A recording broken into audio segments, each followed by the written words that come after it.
The gravitational field due to a mass distribution is E equals to k upon x cube in the x direction, where k is a constant. Taking the gravitational potential to be 0 at infinity, then find gravitational potential at a distance x. बच्चों हमें gravitational field दिया हुआ है, gravitational potential पूछा जा रहा है किसी पॉइंट पे जो कि x डिस्टेंस पे है, तो हमें क्या करना होगा? सबसे पहले जो हमारा ग्रेविटेशनल फील्ड है और पोटेंशियल के बीच में रिलेशन है वो लिखेंगे। ई क्या होता है? माइनस का dv अपॉन dx। ऑलराइट, सो यहां से हम dv को क्या लिख सकते हैं? माइनस का e इंटू dx। अब देखिए बच्चों, dv is equals to minus का e कितना है? k upon x cube. So minus का k upon x cube into dx। अब हमें dv से v चाहिए, हमें तो पोटेंशियल चाहिए। Integrating both side, so integrating dv which is equals to integration of minus k upon x cube into dx। बच्चों integration of dv will give us v which is equals to minus का k को बाहर कर दूं तो क्या आ जाएगा? 1 upon x cube into dx। इसका इंटीग्रेशन करना है, कांस्टेंट था इसलिए बाहर कर दिया बच्चों। माइनस का k 1 अपॉन एक्स क्यूब को क्या मैं x to the power minus 3 into dx लिख सकता हूं? बिल्कुल लिख सकते हैं। अब आइए, माइनस के x to the power n का डिफरेंशिएशन क्या होता है बच्चों? Sorry, integration. आप कहोगे सर x के power minus n plus 1 upon minus 3 plus 1 और प्लस का कांस्टेंट c।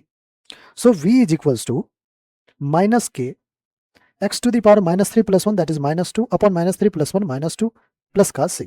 बच्चों ये माइनस प्लस हो गया, k बाई 2 बाहर कीजिए। x to the power minus 2 को 1 अपॉन एक्स स्क्वायर लिख सकते हैं प्लस का कांस्टेंट c। अब बच्चों इस कांस्टेंट की वैल्यू के लिए कुछ बातें जरूर दी है। Gravitational potential to be zero at infinity, so at x is equals to infinity कह रहा है कि ग्रेविटेशनल पोटेंशियल जो है वो जीरो है। तो ये बच्चों इस एक्सप्रेशन में ये जो v equals to k by 2 1 upon x square plus c आया है, इसमें अपने को क्या करना है?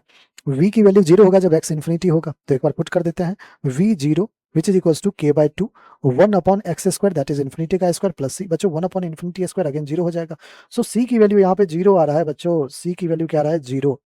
Now, what we have to find is gravitational potential at distance x. So बच्चों अगर हमें gravitational potential चाहिए, v क्या हो जाएगा? k, ध्यान से देखिएगा यहाँ पे सारा एक्सप्रेशन लिखा हुआ है, k upon 2x cube, k upon 2 sorry k upon 2x square, k upon 2x square है ना, तो x स्क्वायर प्लस c की वैल्यू क्या है बच्चों? जीरो है।